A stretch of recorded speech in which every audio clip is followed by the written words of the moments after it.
नमस्कार दोस्तों, कलाम एकेडमी के यूट्यूब चैनल पे आपका स्वागत है।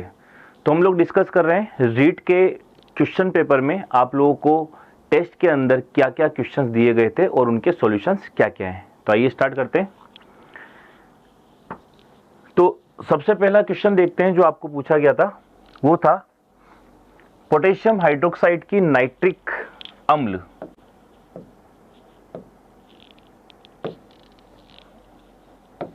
पोटेशियम हाइड्रोक्साइड की यानी KOH की नाइट्रिक अम्ल, नाइट्रिक अम्ल का मतलब होता है HNO3। HNO3 से उदासीनीकरण अभिक्रिया में कौन सा यौगिक बनता है? तो सबसे पहले तो आपको यह पता होना चाहिए उदासीनीकरण अभिक्रिया यानी न्यूट्रलाइजेशन रिएक्शन क्या होती है। तो उदासीनीकरण अभिक्रिया क्या होती है? उदासीनीकरण अभिक्रिया होती है एसिड प्लस बेस, यानी अम्ल और क्षार जब भी रिएक्ट करेंगे तब क्या बनेगा? सॉल्ट। एक तो लवण बनेगा व साथ में क्या निकलेगा? वाटर, जल बनेगा। तो ये जो रिएक्शन दिख रही है वो उदासीनीकरण अभिक्रिया कहलाती है, न्यूट्रलाइजेशन रिएक्शन कहलाती है। तो अम्ल और क्षार अभिक्रिया करके लवण और जल का निर्माण करते हैं। तो यहाँ पे भी उदासीनीकरण अभिक्रिया, दैट मीन्स कोई अम्ल और कोई क्षार होगा। तो अम्ल कौन है यहाँ पे? नाइट्रिक एसिड HNO3 है, प्लस बेस क्षार कौन सा है? KOH है, पोटेशियम हाइड्रोक्साइड है। अब आपके दिमाग में आएगा सर हमें कैसे पता कौन अम्ल है कौन क्षार है? तो वैसी बात है, अम्ल और क्षार पढ़ते हैं तब आपको मालूम होता है और पढ़ाया भी जाता है कि अम्ल वो होते हैं जो टूट करके H+ आयन देते हैं और क्षार या बेस वो होते हैं जो जलीय विलयन में टूट करके OH- आयन देते हैं। तो ये OH- दे रहा है, दैट मीन्स ये क्षार है, ये H+ दे रहा है, दैट मीन्स ये अम्ल है। और आपको पता है ये प्लस है तो ऑब्वियस सी बात है इस पे माइनस होगा, क्योंकि प्लस और माइनस के बीच में अट्रैक्शन होगा। ये माइनस है तो इसके ऊपर प्लस होगा। तो जब भी ये आपस में क्रिया करेंगे तो आपको पता है समान चार्ज आपस में क्या होते हैं? प्रतिकर्षित होते हैं, रिपेल होते हैं, और असमान के बीच में आकर्षण होता है। तो इसका H+ किससे आकर्षित होगा? OH- से। तो H और OH तो क्या बन जाएगा? H2O बन जाएगा, वाटर बन जाएगा। और इसका K+ किससे आकर्षित होगा? NO3- से। तो क्या बन जाएगा? KNO3, पोटेशियम नाइट्रेट बन जाएगा जो एक सोल्ट है। तो यहाँ पर क्या सोल्ट, कौन सा लवण बनेगा? KNO3 बनेगा। क्लियर? तो नाइट्रिक एसिड और पोटेशियम हाइड्रोक्साइड की आपस में रिएक्शन करने से पोटेशियम नाइट्रेट और वाटर बनता है। ये उदासीनीकरण अभिक्रिया कहलाती है। तो यहाँ का आंसर क्या जाएगा? KNO3, potassium nitrate. Clear? I think बहुत बेसिक रिएक्शन है उदासीनीकरण अभिक्रिया। अम्ल और क्षार मिलकर क्या बनाएंगे? लवण और जल का निर्माण करेंगे। क्लियर? आई थिंक इतनी बात आपको बहुत अच्छे से ठीक है। नेक्स्ट क्वेश्चन पे मूव करते हैं। नेक्स्ट क्वेश्चन है निम्न में से कौन सा कथन असत्य है? गलत कथन आपको चेक करना है। सबसे पहला स्टेटमेंट जो आपको दे रखा है वो है कि सर धातुओं के ऑक्साइड की प्रकृति या प्रवृत्ति की जगह प्रकृति ध्यान रखें, प्रकृति सामान्यतः कैसी होती है? क्षारीय होती है। बिल्कुल सही है। तो ध्यान रखना आप मेटल का ऑक्साइड हो चाहे मेटल का हाइड्रोक्साइड हो, धातु का ऑक्साइड हो या धातु का हाइड्रोक्साइड हो, दोनों की ही नेचर कैसी होती है? क्षारीय होती है। ये दोनों ही प्रकृति में कैसे होते हैं? बेसिक क्षारीय होते हैं। बहुत इंपॉर्टेंट पॉइंट है, धातु का ऑक्साइड हो या धातु का हाइड्रोक्साइड हो, दोनों ही प्रकृति में क्षारीय प्रकृति के होते हैं, बेसिक होते हैं। जैसे आप लोग चाहें कि किसी का भी बना ले, जैसे कैल्शियम ऑक्साइड हो गया, क्षारीय है, इसी का हाइड्रोक्साइड बना लिया, कैल्शियम हाइड्रोक्साइड हो गया, ये भी क्षारीय है। तो धातुओं का ऑक्साइड हो चाहे धातुओं का हाइड्रोक्साइड हो, दोनों की प्रकृति कैसी होती है? क्षारीय होती है। तो सर ये तो सही है कि सर धातुओं के ऑक्साइड की प्रकृति सामान्यतः क्षारीय होती है। सही है। धातुएं विद्युत धनात्मक होती है, इलेक्ट्रोपॉजिटिव होती है। बिल्कुल सही बात है, क्योंकि धातुओं की डेफिनेशन क्या होती है कि धातुएं वे तत्व होते हैं जो इलेक्ट्रॉन त्यागते हैं और कोई भी तत्व इलेक्ट्रॉन त्यागेगा तो उसके ऊपर चार्ज क्या आएगा, पॉजिटिव आएगा। तो धातुओं की प्रकृति होती है इलेक्ट्रॉन त्यागना, और इलेक्ट्रॉन त्यागने पर क्या बनाते हैं, धनायन बनाते हैं।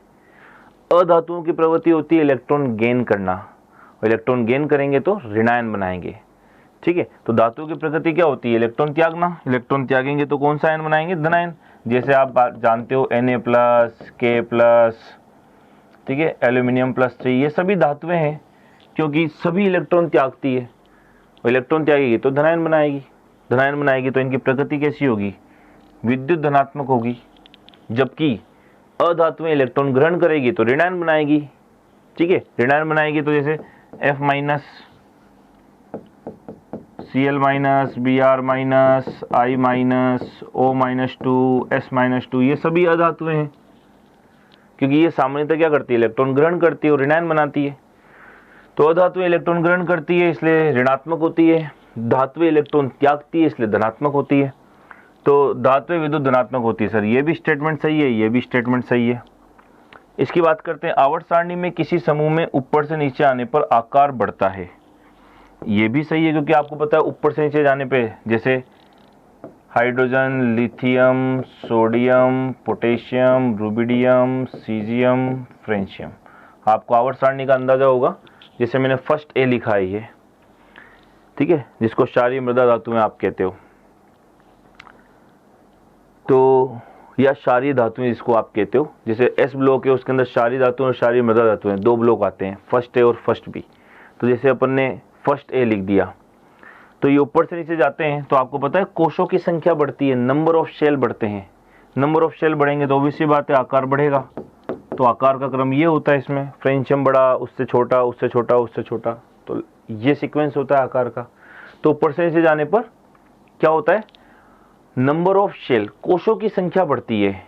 फर्स्ट सेल में इलेक्ट्रॉन आ रहे हैं, सेकंड सेल में, थर्ड सेल में, फोर्थ सेल में, फिफ्थ सेल में, सिक्स सेल में, सेवंथ सेल में, तभी तो 7वें आवर्त का तत्व है ये। तो ऊपर से नीचे जाने पर कोशों की संख्या बढ़ती है तो आकार बढ़ता है, जबकि लेफ्ट टू राइट जाने पर साइज घटती है। ठीक है ना। तो आवर्त सारणी में किसी समूह में ऊपर से नीचे जाने पर आकार बढ़ता है, सर ये भी सही है। तो जब तीसरा सही है, यानी 3 स्टेटमेंट सही है, तो ऑब्वियस सी बात है बचा हुआ जो है वो गलत होगा। तो ये स्टेटमेंट गलत है। अब ये क्या है स्टेटमेंट, तो आवर्त में तत्वों का धात्विक गुण बढ़ता है। आवर्त में तत्वों का धात्विक गुण बढ़ता है। आवर्त मतलब पीरियड, और पीरियड का मतलब जब आप लेफ्ट टू राइट जाते हैं, तो सर लेफ्ट टू राइट जाते हैं तो साइज तो क्या होती है, घटती है, और साइज घटेगी, आकार घटेगा। और मैंने बताया था टॉप टू बॉटम, ऊपर से नीचे जाने पर साइज बढ़ती है। तो तीसरा स्टेटमेंट तो किसकी बता रहा है बात, आवर्त की, कि सर जब आप आवर्त में जाएंगे लेफ्ट टू राइट तो साइज घटेगी। साइज घटेगी तो साइज जब छोटी होगी तो इलेक्ट्रॉन जो होगा वो नाभिक के ज़्यादा पास होगा। जो बाह्यतम कोश के इलेक्ट्रॉन होंगे वो नाभिक के ज़्यादा पास होंगे, क्योंकि साइज छोटी है। तो नाभिक क्या करेगा, न्यूक्लियस इस इलेक्ट्रॉन को अपनी ओर आकर्षित करके रखेगा। इलेक्ट्रॉन को अपनी ओर आकर्षित करके रखेगा तो इलेक्ट्रॉन को आसानी से जाने नहीं देगा, इलेक्ट्रॉन त्यागेगा नहीं आसानी से। और जब इलेक्ट्रॉन त्याग ही नहीं रहा तो क्या धात्विक प्रकृति हो सकती है, क्या नहीं हो सकती, क्योंकि धात्विक प्रकृति का मतलब क्या था, धातु वो होती है जो इलेक्ट्रॉन त्यागती है। तो धात्विक प्रकृति क्या, जो आसानी से इलेक्ट्रॉन त्यागे। तो सर ये तो आसानी से इलेक्ट्रॉन त्याग ही नहीं रहा, और आसानी से इलेक्ट्रॉन नहीं त्याग रहा क्योंकि नाभिक इस इलेक्ट्रॉन को अपने पास आकर्षण करके रखे हुए या आकर्षित करे जा रहा है। तो जब ये आसानी से इलेक्ट्रॉन त्याग ही नहीं पाएगा तो धात्विक प्रकृति भी इसकी क्या हो जाएगी, कम। तो लेफ्ट टू राइट जाने पर साइज घटती है, इलेक्ट्रॉन आसानी से नहीं त्यागा जा सकता, इसलिए धात्विक प्रकृति क्या होती है, कम होती है। तो आवर्त में तत्वों का धात्विक गुण कम होता है, जबकि ऑप्शन में दे रखा है बढ़ता है। तो यही गलत स्टेटमेंट है, इसलिए आपका आंसर क्या हो जाएगा, सी हो जाएगा, क्योंकि आपको गलत स्टेटमेंट पूछा था। क्लियर, आई थिंक तीनों चारों बातें बहुत इंपॉर्टेंट कॉन्सेप्ट है। एक क्वेश्चन के अंदर आपके बहुत सारे कॉन्सेप्ट क्लियर हो गए। क्लियर, क्या क्या कॉन्सेप्ट क्लियर हुए कि सर धातुओं का ऑक्साइड हो चाहे हाइड्रोक्साइड हो, दोनों की प्रकृति कैसी होगी, क्षारीय होगी। दूसरी बात, सर धातुएं क्या होती है, इलेक्ट्रोपॉजिटिव होती है, विद्युत धनात्मक होती है, क्योंकि इलेक्ट्रॉन त्यागती है, और इलेक्ट्रॉन त्यागेगी तो वो धात्विक गुण दिखाएगी, और इलेक्ट्रॉन त्यागेगी तो धनायन बनाएगी। ठीक है। आवर्त सारणी में किसी समूह में ऊपर से जाने पर आकार बढ़ता है क्योंकि कोशों की संख्या बढ़ती है, जबकि लेफ्ट टू राइट जाने पर साइज घटता है। साइज घटता है तो नाभिक इलेक्ट्रॉन को अपनी ओर ज़्यादा अच्छे से आकर्षित करके रखेगा, उसको त्यागने नहीं देगा। तो लेफ्ट टू राइट जाने पर साइज घटने की वजह से इलेक्ट्रॉन आसानी से नहीं त्यागा जाता। इलेक्ट्रॉन आसानी से नहीं त्यागा जाता, दैट मीन्स धात्विक प्रकृति क्या हो जाती, कम हो जाती है। क्लियर? तो आंसर जाएगा यहाँ पे सी। क्लियर? आई थिंक इतनी बात आपको बहुत अच्छे से समझ में आ रही होगी। बहुत इंपॉर्टेंट कॉन्सेप्ट है, बहुत सारी बातें आपको इस क्वेश्चन से सीखने को मिली है। क्लियर है? आगे बढ़ा जाए। नेक्स्ट क्वेश्चन है, निम्न में से किस तत्व की विद्युत ऋणता अधिकतम होती है? ये तो ऑब्वियसली बातें याद करने वाला क्वेश्चन है, आपको बहुत अच्छे से पता है। इलेक्ट्रोनेगेटिविटी सबसे ज्यादा होती है फ्लोरीन की। हालांकि मैं आपको 3-4 तत्व बता देता हूं जो सबसे ज्यादा इलेक्ट्रोनेगेटिव है। FON। क्लियर? FON ये सबसे ज्यादा इलेक्ट्रोनेगेटिव तत्व होते हैं पूरी आवर्त सारणी के अंदर। लगभग इसकी 4 होती है, इसकी 3.5 होती है, इसकी 3 होती है इलेक्ट्रोनेगेटिविटी, विद्युत ऋणता। और विद्युत ऋणता का मतलब होता है इलेक्ट्रॉनों को अपनी ओर आकर्षित करने की क्षमता। ठीक है, जैसे ये HF है,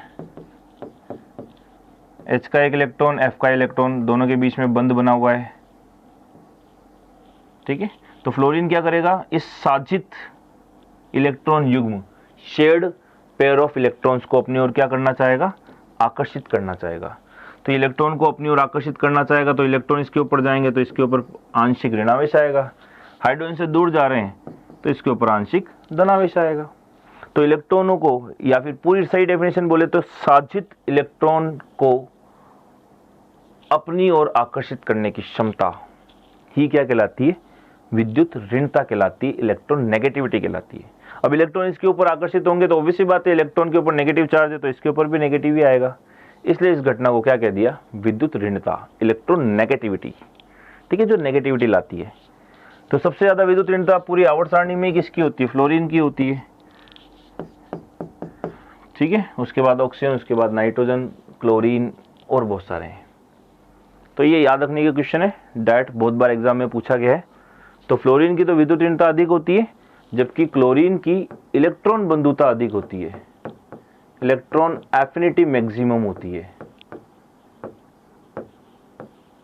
वो किसकी होती है, क्लोरीन की, यानी इलेक्ट्रॉन को ग्रहण करने की क्षमता वो सबसे ज्यादा क्लोरीन की है।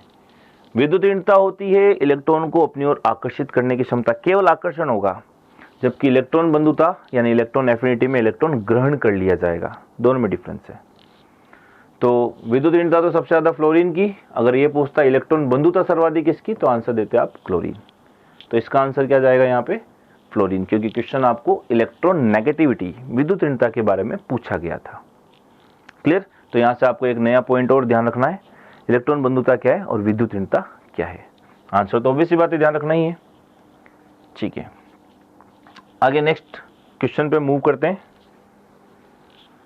निम्न में से कौन सा जीवाश्म ईंधन नहीं है, फॉसिल फ्यूल जिसको आप कहते हैं,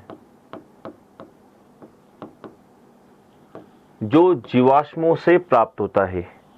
ठीक है, फॉसिल फ्यूल जो जीवाश्मों से प्राप्त होता है। जीव जंतु बहुत बार जमीन के अंदर दब जाते हैं, भारी उथल पुथल होती है जमीन के ऊपर, तो जीव जंतु अंदर दब जाते हैं। अंदर हाई टेम्परेचर और हाई प्रेशर के कारण कई वर्षों में, लाखों करोड़ों वर्षों में ये किस में बदलने लग जाते हैं, ईंधन में बदलने लग जाते हैं। कोयले में बदलने लगेंगे, पेट्रोलियम पदार्थों में बदलने लगेंगे। तो ये जीवाश्मों से बन रहे हैं, जीव के अंशों से मिलकर बन रहे हैं, इसलिए ईंधन को कह दिया जीवाश्म ईंधन। तो जो जीवाश्म ईंधन है, जीवाश्म ईंधन में सिर्फ कोयला आता है, बिल्कुल आता है, पेट्रोल आता है, ठीक है, CNG आता है। CNG का मुख्य घटक आप जानते हैं, इसका मुख्य घटक होता है मीथेन, लेकिन जैव गैस इसमें नहीं आता। ठीक है, तो जीवाश्म ईंधन में बायोगैस को इसके अंदर काउंट नहीं करते, बायोगैस को काउंट नहीं करते इसके अंदर। ठीक है, बायोगैस का एक उदाहरण आप जानते हैं, गोबर गैस। ठीक है, जो गोबर को सड़ा करके बनाई जाती है। ठीक है, आप जानते हो मेथेनोजन बैक्टीरिया होता है जो रिएक्शन करता है, फर्मेंटेशन की प्रोसेस होती है, किण्वन की प्रक्रिया होती है, और मेथेन प्लस CO2 गैस निकलती है। तो याद रखना पड़ेगा आपको कि ये सर तीनों तो इसके अंदर काउंट होते हैं, बट स्टिल जैव गैस को इसमें काउंट नहीं किया जाता। क्लियर है? याद रखने का क्वेश्चन है। नेक्स्ट क्वेश्चन पे मूव करते हैं। निम्न कथनों पर आपको विचार करना है कि क्या स्टेटमेंट आपको दे रखे हैं। तो एक स्टेटमेंट है कि प्रकाश के अपवर्तन की क्रिया में तरंगदैर्घ्य अपरिवर्तित, प्रकाश के अपवर्तन की क्रिया में तरंगदैर्घ्य अपरिवर्तित करता है या रहती है, कुछ भी लिख सकते हैं। तो प्रकाश का अपवर्तन होता है तो उसमें तरंगदैर्घ्य अपरिवर्तित रहती है।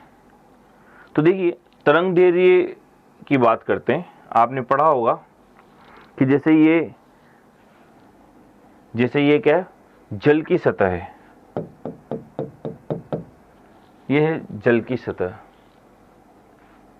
अब ये जल की सतह है तो जल की सतह के लंबवत जो भी काल्पनिक रेखा होती है वो कहलाती अभिलंब, नॉर्मल कहलाती है। ठीक है, आने वाली प्रकाश की किरण क्या कहलाती है, आपतित किरण कहलाती है। अब आने वाली प्रकाश की किरण आपतित किरण कहलाती है तो इसके जाने का पथ तो ये होना चाहिए था, लेकिन चूंकि ये वायु है और ये जल है, तो जब प्रकाश की किरण वायु से जल में एंटर करती है तो मुख्य पथ तो ये होना चाहिए था, बट ये मुख्य पथ को, अपने मूल पथ को फॉलो नहीं करती और उससे क्या हो जाती है, विचलित हो जाती है। यही घटना तो अपन क्या बोलते हैं, अपवर्तन बोलते हैं, रिफ्रैक्शन बोलते हैं। तो अपवर्तन में क्या होता है, माध्यम बदलता है। अपवर्तन में माध्यम बदलता है, बिल्कुल बदलता है सर। और माध्यम बदलता है तो सर प्रकाश का वेग भी बदलेगा, क्योंकि आपको पता है प्रकाश का वेग माध्यम पर भी निर्भर करता है। ये पढ़ा रखा था आपको कि प्रकाश का वेग सबसे ज़्यादा होता है निर्वात में, उसके बाद होता है गैस में, उसके बाद लिक्विड में होता है और सबसे कम होता है सॉलिड में। तो सर माध्यम बदल रहा है तो प्रकाश का वेग भी बदल रहा है, तरंगदैर्घ्य भी बदलती है, तरंगदैर्घ्य भी बदलती है। तो ये वेवलेंथ भी चेंज हो जाता है, बट फ्रीक्वेंसी रिमेन्स कांस्टेंट, आवृत्ति अपरिवर्तित रहती है, क्योंकि आवृत्ति माध्यम पर निर्भर नहीं करती, फ्रीक्वेंसी कांस्टेंट रहती है। तो ये 3-4 बातें आपको पढ़ा रखी है, तो इन्हीं को यूज करना है कि सर अपवर्तन की क्रिया में तरंगदैर्घ्य अपरिवर्तित रहती है। तो सर अपरिवर्तित तो नहीं रहती, तरंगदैर्घ्य तो बदलती है। तो सर ये क्वेश्चन का जो ऑप्शन है ये तो सर हो गया गलत, क्योंकि सर ये तो परिवर्तित होती है अपवर्तन में। किसी समतल दर्पण पर प्रकाश की किरण अभिलंबित आपतित होती है तो परावर्तन कोण का 45 डिग्री मान होता है। तो आपतन कोण 45 डिग्री नहीं होगा अगर वो लंबवत आती है। तो ये दोनों ही स्टेटमेंट एक तरह से क्या है, गलत है। तो वो पूछना चाह रहा है असत्य कूट कौन सा है, तो 1 और वो 2 दोनों ही स्टेटमेंट क्या है, गलत है। ठीक है, तो ये दोनों ही स्टेटमेंट गलत है इस ऑप्शन के अनुसार, क्योंकि ये भी चेंज होती है, जबकि यहाँ अपरिवर्तित दे रखा है तो ये गलत होगा, और जब लंबवत आती है तो परावर्तन कोण का मान 45 डिग्री नहीं होता, ये भी गलत है। तो 1 व 2 दोनों ही ऑप्शन क्या है इसके, गलत। क्लियर है? ठीक है, ये काम की बातें जो आपको ध्यान रखनी है, अपवर्तन के बारे में बहुत बार एग्जाम में पूछी जाती है। ठीक है, आई थिंक इतनी बात आपको यहां तक क्लियर है। आगे बढ़ते हैं नेक्स्ट क्वेश्चन पे। कौन सा कथन सत्य है, स्टेटमेंट कौन सा है अनुदैर्घ्य तरंग के बारे में। तो अनुदैर्घ्य तरंगों को केवल ठोस में उत्पन्न किया जा सकता है। थोड़ा सा पहले मैं आपको बताता हूं अनुदैर्घ्य तरंग के बारे में। अनुदैर्घ्य तरंग क्या होती है, आपको पढ़ाया था तब मैंने बताया था, इंग्लिश में कहते हैं लॉन्गिट्यूडनल वेव। तो ये लॉन्गिट्यूडनल वेव या अनुदैर्घ्य तरंग होती क्या है, तो हम लोग कहते हैं जैसे अगर माध्यम के जो कण है, माध्यम के कणों के कंपनों की दिशा और तरंग के संचरण की दिशा दोनों क्या है, एक समान है, एक दूसरे के अनुदिश है, तो ये तरंग कहलाती अनुदैर्घ्य तरंग। यानी माध्यम के कण भी इसी दिशा में कंपन कर रहे हैं और तरंग भी इसी दिशा में आगे बढ़ रही है। तो कणों के कंपनों की दिशा तरंग के संचरण की दिशा के अगर समानांतर हो, अनुदिश हो, तो ऐसी तरंग कहलाती अनुदैर्घ्य। क्लियर? तो ये तो अनुदैर्घ्य तरंग हो जाती है। और अनुदैर्घ्य तरंग के बारे में आपको बता रखा है, ध्यान रखना है, अनुदैर्घ्य तरंग गैस में भी होती है, लिक्विड में भी होती है और सॉलिड में भी होती है। तीनों जगह होती है, तीनों जगह चल सकती है। गैस में तो जो चलती है वो केवल और केवल अनुदैर्घ्य चल सकती है। गैस में जो तरंग चलती है वो केवल अनुदैर्घ्य ही चल सकती है। लिक्विड में भी दो कंडीशन, एक तो सतह पर, दूसरा अंदर, सतह के अंदर। तो जो सतह पर होती है वो कौन सी होती है? वो अनुप्रस्थ होती है, लेकिन सतह के अंदर अनुदैर्घ्य होती है। और सॉलिड में अनुप्रस्थ व अनुदैर्घ्य दोनों हो सकती है। तो आप देखो ढंग से, अनुदैर्घ्य तरंग सर गैस में भी चल पा रही है, अनुदैर्घ्य तरंग लिक्विड में भी चल पा रही है और अनुदैर्घ्य तरंग सॉलिड में भी चल पा रही है। तो अनुदैर्घ्य तरंग जो लॉन्गिट्यूडिनल वेव होती है वो तो तीनों ही माध्यम में संचित हो सकती है, लेकिन जो अनुप्रस्थ तरंग है, आप देखो ढंग से, अनुप्रस्थ तरंग केवल सतह पर चल रही है और ठोस में चल रही है। यानी अनुप्रस्थ तरंग केवल कहां चलती है? ठोस में, जहां दृढ़ता होती है, जहां रिजिडिटी होती है। ठीक है, अनुप्रस्थ तरंगें केवल ठोस में चलती है जहां दृढ़ता होती है। तो देखो अनुप्रस्थ तरंग यहां भी केवल सतह पे ही चल रही है, ठीक है, अंदर नहीं चल रही है, अंदर दृढ़ता नहीं है, पानी के अंदर, लिक्विड के अंदर दृढ़ता नहीं होती। तो अनुप्रस्थ तरंगें केवल कहां चलती है? ठोस में चलती है जहां दृढ़ता हो, रिजिडिटी हो। क्लियर? अब स्टेटमेंट देखिए, अनुदैर्घ्य तरंग केवल ठोसों में उत्पन्न की जा सकती है। गलत है, क्योंकि अनुदैर्घ्य तरंग गैस, लिक्विड, सॉलिड तीनों में उत्पन्न की जा सकती है। स्टेटमेंट गलत है। अनुदैर्घ्य तरंग में माध्यम के कणों का कंपन तरंग की दिशा में होता है। अनुदैर्घ्य तरंग में माध्यम के कणों का कंपन तरंग की दिशा में होता है। बिल्कुल सही है सर, स्टेटमेंट सही है। तो आपका आंसर तो आ चुका, क्योंकि स्टेटमेंट सही चाहिए था आपको। तो ये गलत है तो बाकी भी गलत होंगे, चेक कर लो। सर अनुप्रस्थ तरंगें संपीड़न और विलयन के द्वारा संचित होती है। अनुप्रस्थ तरंगें चलती है श्रृंग और गर्त के रूप में। ऊपर उठा हुआ भाग श्रृंग, नीचे उठा हुआ भाग, नीचे दबा हुआ भाग गर्त। तो ये स्टेटमेंट गलत है। अनुप्रस्थ तरंग श्रृंग और गर्त के रूप में गति करती है। अनुदैर्घ्य तरंग होती है जो चलती है संपीड़न और विलयन के रूप में। ये चलती है संपीड़न और विलयन के रूप में। पास में आना, पार्टिकल्स का दूर जाना, पार्टिकल का पास में आना, पार्टिकल का दूर जाना। पास में आने को बोलते हैं संपीड़न, दूर जाने को बोलते हैं विलयन। ठीक है, तो संपीड़न और विलयन में अनुप्रस्थ तरंग नहीं चलती, अनुदैर्घ्य तरंग चलती है, इसलिए गलत है। वायु में उत्पन्न ध्वनि तरंगे अनुप्रस्थ प्रकृति की होती है। सर वायु में उत्पन्न तरंगे केवल अनुदैर्घ्य होती है, अनुप्रस्थ नहीं हो सकती। तो अनुप्रस्थ नहीं हो सकती, गलत है। तो आपका आंसर जाएगा क्या? बी। ठीक है, केवल आंसर याद रखना मैटर नहीं करता, आपको जो मेन कॉन्सेप्ट है वो याद होने चाहिए, और बहुत इंपॉर्टेंट कॉन्सेप्ट है, बहुत बार एग्जाम्स में आते हैं ऐसे क्वेश्चंस। ठीक है, तो आई थिंक यहाँ तक की बात आपको बहुत अच्छे से समझ में आ रही होगी और होप याद भी हो रही होगी। बस आप अच्छे से सुनते रहें, बहुत बेहतरीन सेशन होने वाला है ये। आगे बढ़ते हैं। निम्न में से कौन सा कथन असत्य है? गलत कथन आपको निकालना है इसमें से, गलत कथन कौन सा है? ठीक है, तो देखिए गलत कथन कौन सा है। तो बुध, शुक्र, पृथ्वी और मंगल स्थलीय ग्रह हैं, टेरेस्ट्रियल ग्रह हैं। तो एक्चुअली देखते हैं कि सीक्वेंस क्या रहता है। तो यहाँ है सन,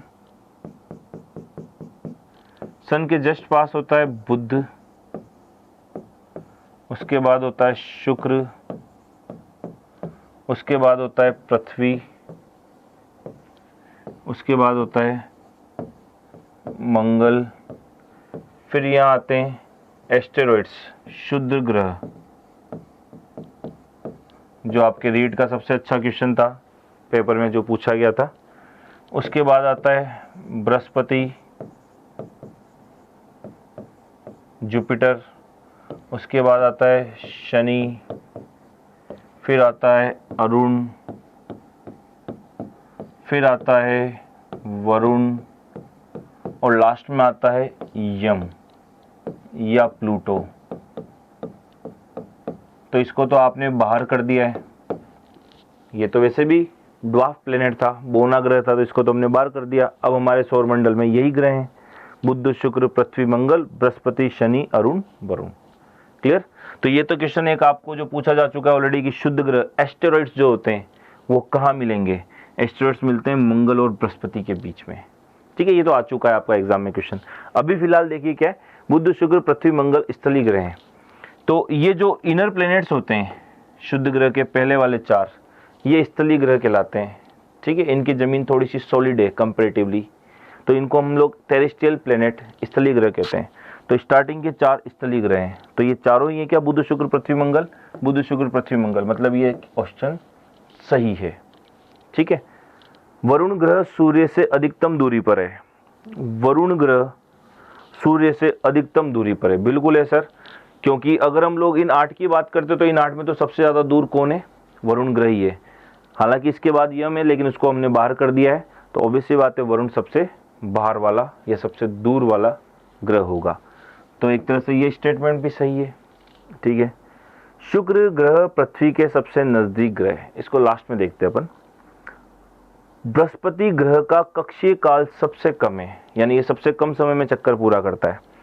तो बृहस्पति तो सर इससे दूर है, तो इसको टाइम ज़्यादा लगेगा। सबसे जल्दी तो कौन पूरा कर सकता है, जो सबसे पास होगा। बुध सबसे पास है, और बुध सबसे पास है किसके, सूर्य के, तो सबसे जल्दी चक्कर कौन लगा पाएगा, कौन लगा पाएगा, बुध लगा पाएगा। तो सर बृहस्पति ग्रह का कक्षीय काल सबसे कम नहीं है, सबसे कम तो किसका होगा, बुध का होगा। तो सर ये ऑप्शन तो क्या हो गया, गलत, ये ऑप्शन तो गलत हो गया।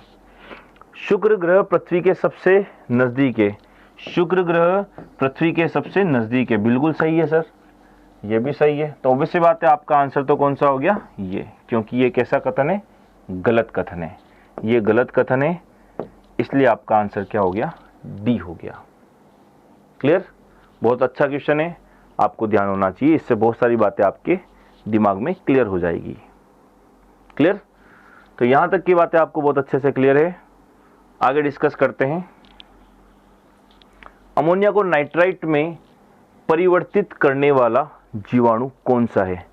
तो अमोनिया को नाइट्राइट में परिवर्तित करने वाला जीवाणु कौन सा है, तो देखिए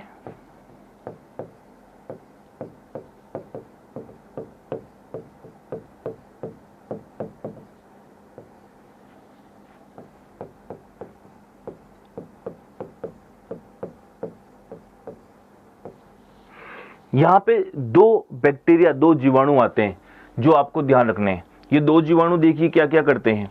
ठीक है, तो जो नाइट्रोसोमोनास है ये नाइट्रोजन या अमोनिया को नाइट्राइट में बदलता है, नाइट्राइट में बदलता है, और नाइट्राइट को नाइट्रोबैक्टर नाइट्रेट में बदलता है। ठीक है, नाइट्रोजन या अमोनिया को नाइट्रोसोमोनास किस में बदलता है, नाइट्राइट में बदलता है, और नाइट्राइट को नाइट्रेट में बदलता है कौन, नाइट्रोबैक्टर। तो अपना क्वेश्चन क्या है, अमोनिया को नाइट्राइट में कौन बदलता है, तो अमोनिया को नाइट्राइट में कौन बदलता है, नाइट्रोसोमोनास, नाइट्रोसोमोनास। याद करने वाला क्वेश्चन है, आपको नाइट्रोजन चक्र में ये चीजें पढ़ाई जाती है जो आपके सिलेबस में रीट के अंदर। ठीक है, तो नाइट्रोजन साइकिल के अंदर आपने इसको बहुत अच्छे से पढ़ा होगा। तो ये कन्वर्जन याद रखना है, कौन किसको किस में बदल रहा है। क्लियर? ठीक है, नेक्स्ट क्वेश्चन पे मूव करते हैं। आपको मैच करना है कि कौन सा सही मैच है। ठीक है, किसका संबंध किससे है। ऊर्ध्वपातन, जिसको आप कहते हो कि सॉलिड डायरेक्ट कन्वर्ट किस में हो जाए, गैस में। तो ऊर्ध्वपातन के द्वारा हम लोग पृथक करते हैं किसको, नमक व नौसादर को, क्योंकि आपको पता है नौसादर कैसा पदार्थ है, ऊर्ध्वपातज पदार्थ है। नमक और नौसादर को आपने मिला करके रख दिया। अब नौसादर तो क्या है, ठोस से जैसे इसको हीट मिलेगी, गर्म होगा, टेम्परेचर लेगा, ये नौसादर सर किस में बदल जाएगा, सॉलिड से डायरेक्ट गैस में बदल जाएगा, बचा क्या रह जाएगा, नमक। इसलिए नमक और नौसादर का मिश्रण हम किस मेथड से अलग करते हैं, सब्लिमेशन, ऊर्ध्वपातन से अलग करते हैं। ठीक है, ऐसे रेत और आयोडीन का मिश्रण पूछ ले तब भी इसी से पृथक करेंगे, ऊर्ध्वपातन से, क्योंकि आयोडीन भी क्या होता है, ऊर्ध्वपातन शो करने वाला पदार्थ है। ठीक है ना, कुछ है एग्जाम्पल ऊर्ध्वपातन के जो आप पढ़ते हो, नौसादर हो गया, कपूर हो गया, आप लोग बेंजोइक एसिड बोलते हो, ड्राई आइस बोलते हो, ठीक है, नैफ्थलीन हो गया, ये सब सॉलिड से सीधे किस में बदल जाते हैं, गैस में।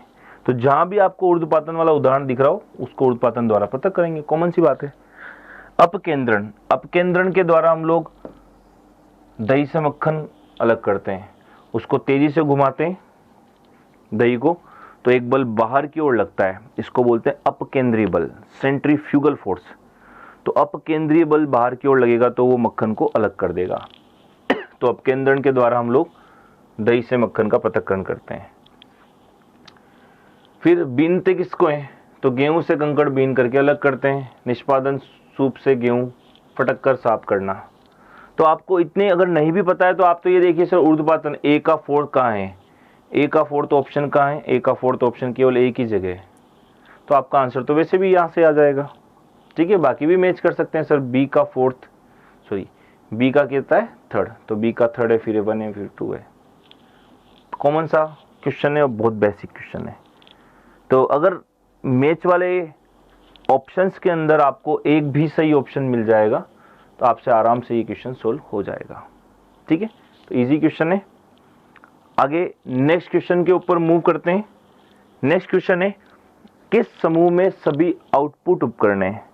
तो आपने पढ़ा होंगे इनपुट डिवाइसेज और आउटपुट डिवाइसेज। इनपुट डिवाइसेज जिससे आप एंट्री करते हैं डाटा की किसके अंदर, कंप्यूटर में, और आउटपुट डिवाइसेज जिनसे आपको सूचनाएं या रिजल्ट बाहर आपको मिलेंगे रिजल्ट की फॉर्म में। तो आउटपुट देखिए कौन कौन से, माउस से तो आउटपुट नहीं होता, माउस से तो इनपुट करते हैं, मॉनिटर से भले आपको आउटपुट मिल जाता है उसकी स्क्रीन के ऊपर, ये गलत हो गया। कीबोर्ड से भी इनपुट करते हैं, प्रिंटर से भले आपको आउटपुट मिल जाए, प्रिंटर से आउटपुट मिल जाएगा। स्पीकर से भी आउटपुट मिलता है, स्पीकर भी आउटपुट देता है, आपको साउंड निकालता है, ये सही है। कीबोर्ड इनपुट है, माउस इनपुट है, ये गलत है। तो बेसिक सा क्वेश्चन है, अगर आपको बेसिक नॉलेज भी है कंप्यूटर के बारे में, किससे क्या किया जाता है, तो भी आप ये इजी क्वेश्चन सोल्व कर पाएंगे। तो ये सभी प्रिंटर और स्पीकर आउटपुट डिवाइसेस हैं। क्लियर, ये साइंस एंड टेक के पोर्शन में आपको कंप्यूटर का एक पोर्शन है जो पढ़ाया जाएगा जहां आप पढ़ते हो। ठीक है, नेक्स्ट क्वेश्चन पे मूव करते हैं। साबुन बनाने की क्रिया में सह उत्पाद को या बाई प्रोडक्ट कौन सा है। फर्स्ट ग्रेड के पेपर में भी पूछा गया था क्वेश्चन, बहुत अच्छा क्वेश्चन है। तो साबुन बनाने की प्रोसेस होती क्या है, साबुन में क्या होते हैं, फैटी एसिड्स, वसी अम्ल, उच्च कार्बोक्सिलिक अम्लों के वसी अम्ल, higher fatty acids of carboxylic acids. तो उच्च वसी अम्ल जो होते हैं इसकी रिएक्शन जब आप NaOH से कराते हैं तो यहाँ पे एक तो आपको मिलता है सोप, साबुन, और साथ में बनता है ग्लिसरॉल। ये जो प्रोसेस है इसको बोलते हैं सैपोनिफिकेशन, सैपोनिफिकेशन, जिसको हिंदी में बोला जाता है साबुनीकरण। तो साबुन के निर्माण की विधि साबुनीकरण कहलाती है। इसमें होता क्या क्या, हायर फैटी एसिड्स जो होते हैं उच्च वसीय अम्ल, उनकी रिएक्शन कराते हैं अपन कास्टिक सोडा यानी सोडियम हाइड्रोक्साइड से, जिससे साबुन बनेगा, और साथ में बाई प्रोडक्ट जो निकलता है वो निकलता है ग्लिसरॉल। तो ये तो मेन प्रोडक्ट हो गया, मुख्य उत्पाद हो गया जो आप बनाना चाह रहे हो, मेन प्रोडक्ट, मुख्य उत्पाद, और ये साथ में बन रहा है इसलिए इसका नाम दे दिया बाई प्रोडक्ट, सह उत्पाद। तो साबुन बनाने में या साबुन की प्रोसेस में सह उत्पाद कौन सा होता है आपका, ग्लिसरॉल होता है। ठीक है, तो ये बात आपको ध्यान रखनी है इसके अंदर, इससे आपको ये समझ में आ गया साबुनीकरण प्रोसेस क्या होती है। ठीक है, नेक्स्ट क्वेश्चन पे मूव करते हैं। एल्कीन, एल्कीन का सामान्य सूत्र है, एल्कीन का सामान्य सूत्र क्या होता है। ठीक है, तो आपने हाइड्रोकार्बन पढ़े होंगे, देखिए बहुत बार, हाइड्रोकार्बन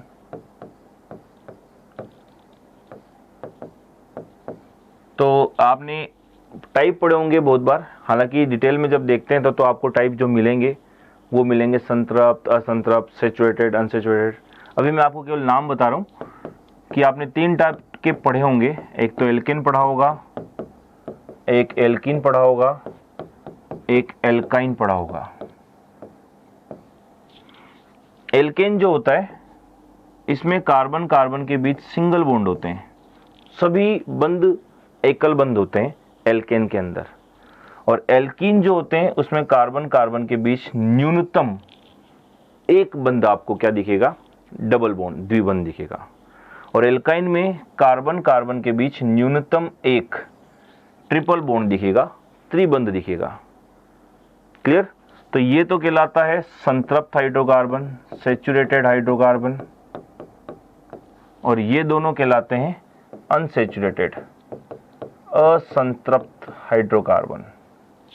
ठीक है, तो संतृप्त का मतलब कार्बन कार्बन के बीच एकल बंध होना, और असंतृप्त का मतलब कार्बन कार्बन के बीच या तो द्विबंध हो या त्रिबंध हो। द्विबंध होगा तो वो एल्किन हो जाएगा, त्रिबंध होगा तो वो एल्काइन हो जाएगा। ठीक है, अभी लेकिन अपना क्वेश्चन ये नहीं, अपना क्वेश्चन तो है इनका फॉर्मूला क्या है। तो एल्केन का फॉर्मूला होता है CnH2n+2, बहुत बचपन से पढ़ रहे हो आप, बहुत कॉमन क्वेश्चन है। इसका होता है CnH2n, और सर इसका होता है CnH2n-2।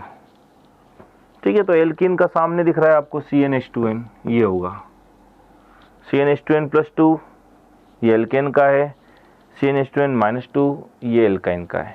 n होता है या नंबर ऑफ कार्बन, कार्बन की संख्या, नंबर ऑफ कार्बन, कार्बन की संख्या होती है n।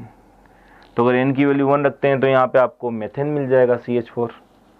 ठीक है, ऐसे ही आगे इसके मेंबर्स आपको मिलते रहते हैं।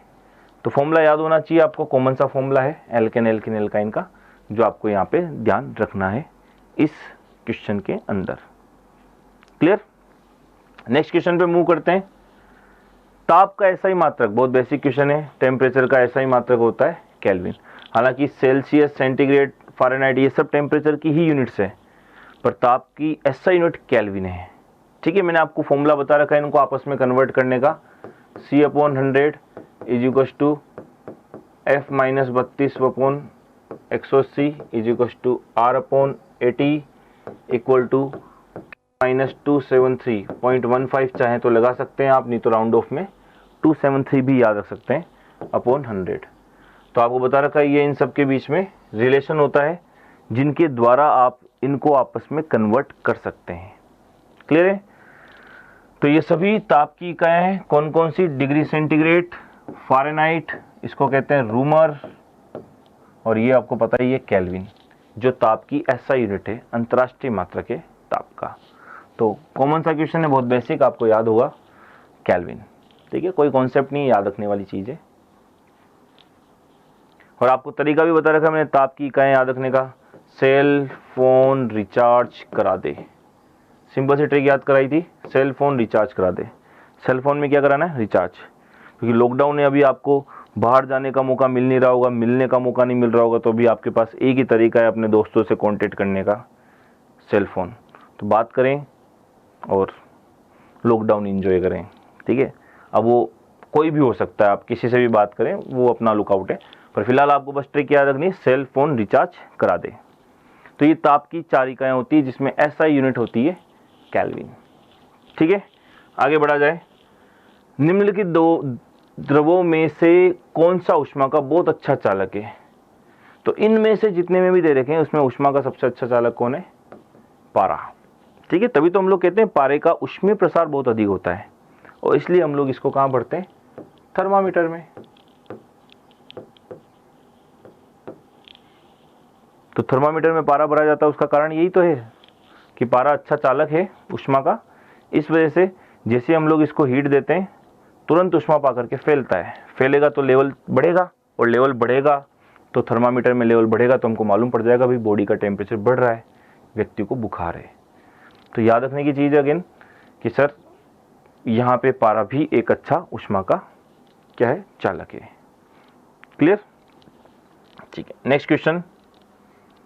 जब पानी से नमक मिलाया जाता है, जब पानी में नमक मिलाया जाता है, ऐसे नहीं, पानी में नमक मिलाया जाता है तो कौन सा परिवर्तन होता है? तो पानी में जब भी नमक मिलाते हैं हम लोग तो याद रखनी है आपको ये बात कि एक तो सर इसका क्वथनांक बढ़ता है, ठीक है, एलिवेशन इन बॉइलिंग पॉइंट, क्वथनांक में उन्नयन होता है और हिमांक में अवनमन होता है। डिप्रेशन इन फ्रीजिंग पॉइंट, जमाव बिंदु क्या होता है? घटता है। तो ये आपको कॉन्सेप्ट ध्यान रखना है।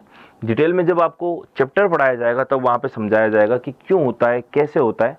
फिलहाल आपको बस ध्यान रखना है कि जब पानी में नमक मिलाते हैं तो क्योंकि आप ये कॉन्सेप्ट जो आता है वो 12th क्लास के सॉल्यूशन चैप्टर से आता है कि जब भी किसी के अंदर हम लोग क्या करते हैं, अवाष्पशील अशुद्धि मिलाते हैं, जिसको हम लोग कह सकते हैं जिसकी वेपर नहीं बनती, तो अवाष्पशील अशुद्धि मिलाते हैं तो क्वथनांक में तो उन्नयन होता है और हिमांक में अवनमन होता है, वाष्प दाब में आपेक्षिक अवनमन होता है। पढ़े होंगे आपने, ये 12th क्लास के सॉल्यूशन चैप्टर का एक रिजल्ट है जो आप यहाँ पे रटते हैं, क्योंकि पूरा सॉल्यूशन चैप्टर आपको रटने की जरूरत नहीं, सिलेबस में भी नहीं और जरूरत भी नहीं याद करने की, बट हाँ इसका एक ये आंसर बहुत बार एग्जाम में पूछा जाता है। तो आपको ये बात ध्यान रखनी, क्वथनांक तो बढ़ेगा सर और जमाव बिंदु जो होता है वो क्या होता है? घट जाता है। ठीक है, आगे बढ़ते हैं। सूर्य से आने वाली प्रकाश की किरणों को ऊष्मा संचरण की विधि है। तो सूर्य से पृथ्वी तक जो आपकी प्रकाश की किरणें आती है वो कैसे आती है? वो केवल एक ही माध्यम से आ सकती है जो निर्वात में संभव है, क्योंकि आपको पता है सूर्य पृथ्वी तक जब प्रकाश की किरणें आएगी, तो सूर्य से पृथ्वी तक जब प्रकाश की किरणें आएगी तो बीच में निर्वात भी होगा, निर्वात होगा तो सर चालन नहीं हो सकता, संवहन नहीं हो सकता, क्योंकि ये तो माध्यम में होते हैं। चालन होता है सॉलिड माध्यम में और सर संवहन होता है लिक्विड और गैस मीडियम में। तो सर वहां तो निर्वात है, निर्वात है तो ये दोनों ही काम नहीं करेंगे, तो आंसर अपने आप क्या जाएगा? विकिरण, क्योंकि केवल रेडिएशन ऐसा मेथड है जो निर्वात में संभव है। ठीक है, निर्वात में केवल और केवल कौन सा मीडियम, कौन सा मेथड संभव है?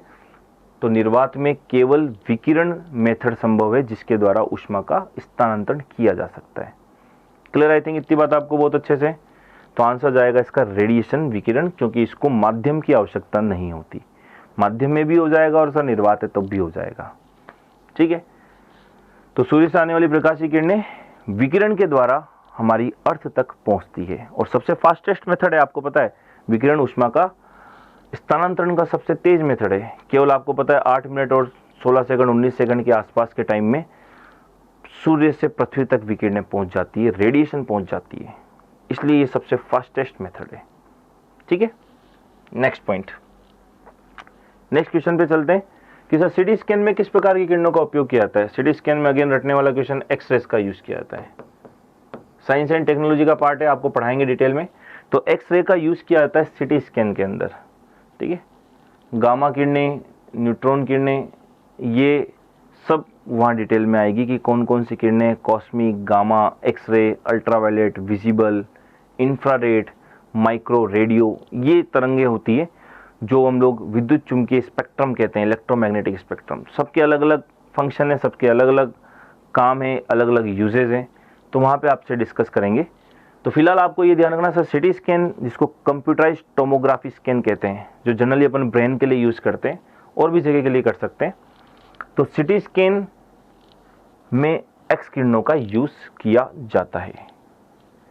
क्लियर इतनी बात?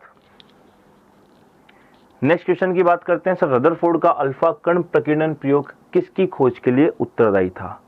तो रदरफोर्ड का जो अल्फा कण प्रकीर्णन प्रयोग था उसने खोज किसकी की थी? तो याद कीजिए उसने क्या किया था? अल्फा कणों की बौछार कराई थी। अल्फा कण ध्यान रखिएगा पॉजिटिव चार्ज पार्टिकल्स हैं जो होते हैं 2He4, हीलियम के नाभिक कहलाते हैं। अल्फा पार्टिकल्स क्या होते हैं? Nuclei of helium. अल्फा कण हीलियम के नाभिक कहलाते हैं और ध्यान रखना ये पॉजिटिव चार्ज पार्टिकल्स होते हैं। तो देखा होगा आपको पता है उसने एक सोने की पत्ती पन्नी पर अल्फा कणों की बौछार कराई थी, एक पर्दा लगा दिया था साइड में जिसके ऊपर ZnS का लेप किया था, ZnS जिंक सल्फाइड की कोटिंग की थी। तो उसने देखा था कि जब अधिकांश अल्फा कण इस सोने की पतली पन्नी से क्या करवाए, टकराए, तो अधिकांश अल्फा कण क्या निकल गए? सीधे निकल गए। कुछ अल्फा कण क्या हो गए, अपने पथ से विचलित हो गए और लगभग 20,000 में से एक कण जिस पथ पर गया था टकरा करके वापस आ गया। तो ये क्या था? तो उसने इसी से तो कुछ निष्कर्ष निकाले थे कि सर अधिकांश अल्फा कण सीधे निकल गए बिना विचलित हुए, मतलब परमाणु का अधिकांश भाग कैसा है, खोखला है, तभी तो कोई चीज सीधी निकल सकती है। कुछ कण विचलित हो गए और लगभग 20,000 में से एक कण जिस पथ पर गया था वो वापस आ गया। अब ये पॉजिटिव चार्ज जाकर के वापस आ रहा है, इसका मतलब क्या है? यहाँ बीच में कौन सा चार्ज होना चाहिए? सर ऑब्वियस सी बात है, प्लस ही होना चाहिए, क्योंकि सर बीच में प्लस होगा तभी तो प्लस और प्लस के बीच में क्या होगा, रिपल्शन होगा, प्रतिकर्षण होगा। तो उसने क्या अनुमान लगाया कि सर जो परमाणु है उसका अधिकांश धनावेश या उसका समस्त धनावेश उसके केंद्र में निहित रहता है, और केंद्र पे निहित रहता है तो केंद्र को हम लोग नाभि के नाम से क्या कहेंगे, नाभिक, न्यूक्लियस। तो इस तरह से रदरफोर्ड ने किसकी खोज की थी? न्यूक्लियस या नाभिक की खोज की। तभी तो नाभिक को हम लोग किससे डिनोट करते हैं?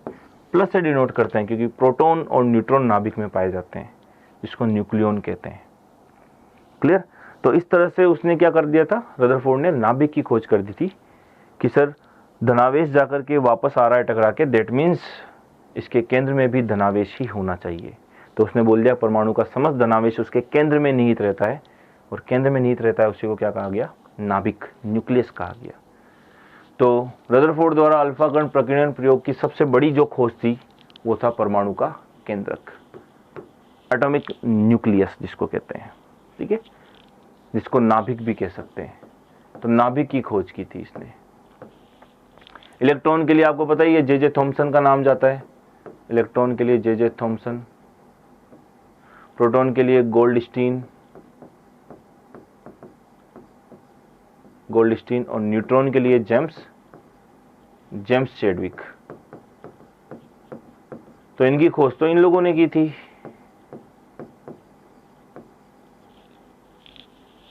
क्लियर इतनी बात? तो ये कुछ बातें आपको यहां तक ध्यान रखनी है। आगे बढ़ते हैं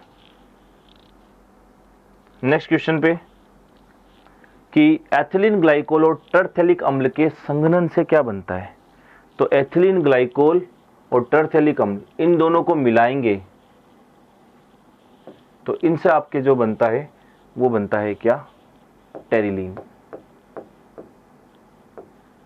टेरिलीन बनता किन किन से, एथिलीन ग्लाइकोल और टरथेलिक अम्ल से। टेरिलीन एक बहुलक है जिसका निर्माण हम लोग इन दो एकलक के मिलने से करते हैं।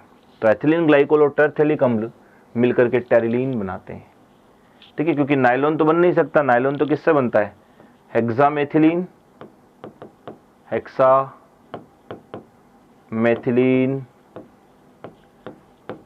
डाई एमीन प्लस एडिपिक अम्ल, इनके मिलने से बनता है। ये दो एकलक हैं जो नायलॉन बनाते हैं, नायलॉन 6,6 बनाते हैं, ठीक है, इनसे बनता है नायलॉन 6,6, इनसे बनता है नायलॉन 6,6। रेयन रिकंस्ट्रक्टेड सेलुलोज है, सेलुलोज से निर्मित होता है, सेलुलोज से बनता है।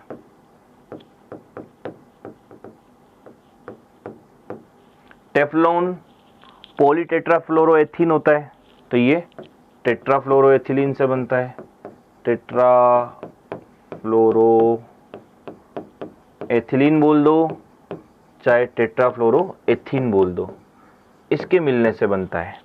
तो ये सब मैंने लिखे इनके एकलक, ये एकलक मिलकर के बनाते हैं बहुलक। तो याद रखने की चीज है, ऑब्वियस सी बात है, इसको रटना ही पड़ेगा कि टेरिलीन सर एथिलीन ग्लाइकोल और टरथेलिक अम्ल से बनता है, नायलॉन 6,6 हेक्सामेथिलीन डाइएमीन और एडिपिक अम्ल से बनता है। रेयन रिकंस्ट्रक्टेड सेलुलोज है, पुनः निर्मित सेलुलोज है, यानी इससे बनता है। और टेफ्लॉन बनता है टेट्राफ्लोरोएथिलीन या टेट्राफ्लोरोएथीन से। क्लियर? तो ये बातें आपको ध्यान रखनी पड़ेगी इसके अंदर। नेक्स्ट क्वेश्चन पे मूव करते हैं। सर ब्यूना में Na किसका प्रतीक है? तो रबर होते हैं, आपने पढ़ा होगा कि संश्लेषित रबर, संश्लेषित रबर, ये दो टाइप के पढ़ते हो आप, कौन सा, ब्यूना एस और ब्यूना एन, ये दो प्रकार की आप संश्लेषित रबर पढ़ते हैं, ब्यूना एस और ब्यूना एन। ठीक है, तो ब्यू से मतलब होता है सर ब्यूटाडाइइन, ब्यूटाडाइइन, प्लस एस से होता है स्टाइरिन। तो इनसे तो बनता है ब्यूना एस, ब्यूना एन, ब्यू से वही ब्यूटाडाइइन, ब्यूटाडाइइन प्लस एन, एन से होता है नाइट्राइल, नाइट्राइल के आगे लगा देते हैं एक्राइलोनाइट्राइल। तो इन दोनों के मिलने से बनता है ब्यूना एन। तो Bu का मतलब ब्यूटाडाइन है दोनों जगह, या S का मतलब स्टाइरिन है, N का मतलब नाइट्राइल है। तो सर ये Na का मतलब क्या है? Na का मतलब यहाँ होता है सोडियम, जो यहाँ एज ए दोनों जगह किसकी तरह काम करता है? कैटलिस्ट, उत्प्रेरक की तरह काम करता है। तो यहाँ Na का मतलब किससे होता है? सोडियम से, क्योंकि सोडियम इस रिएक्शन में होने वाला एक तरह से कैटलिस्ट है, उत्प्रेरक है, जो यहाँ पे ये फंक्शन या ये रिएक्शन करवा रहा है। क्लियर? तो ये संश्लेषित रबर दो प्रकार के पढ़ते हो आप, ब्यूना एस और ब्यूना एन। तो Bu का मतलब दोनों जगह ब्यूटाडाइइन है, S का मतलब स्टाइरिन, N का मतलब नाइट्राइल, यानी ब्यूना एस बनता है ब्यूटाडाइइन प्लस स्टाइरिन से, ब्यूना एन बनता है ब्यूटाडाइइन प्लस एक्राइलोनाइट्राइल से, और Na का मतलब यहाँ पर होता है सोडियम, जो यहाँ उत्प्रेरक की तरह कार्य करता है। क्लियर है? तो ये सारी बातें हैं, ये सारे वो क्वेश्चन है जो आपको पूछे गए हैं, बहुत अच्छे इंपॉर्टेंट क्वेश्चन है जो बहुत बार एग्जाम्स में रिपीट भी होते हैं, और इनसे आपको बहुत सारे कॉन्सेप्ट्स को भी सीखने में हेल्प मिलेगी। तो आशा करता हूँ ये सेशन आपके लिए बहुत अच्छा रहा होगा, बहुत सारी नई चीज़ें आपको सीखने को मिली होगी, कुछ चीज़ें रिवाइज भी हुई होगी, कुछ नया कॉन्सेप्ट भी मिला होगा, चीज़ों को देखने का, सोल्व करने का नया नज़रिया आपके दिमाग में आया होगा। तो मिलते हैं नेक्स्ट लेक्चर के अंदर कुछ और अच्छे क्वेश्चंस के साथ, तब तक के लिए थैंक यू वेरी मच।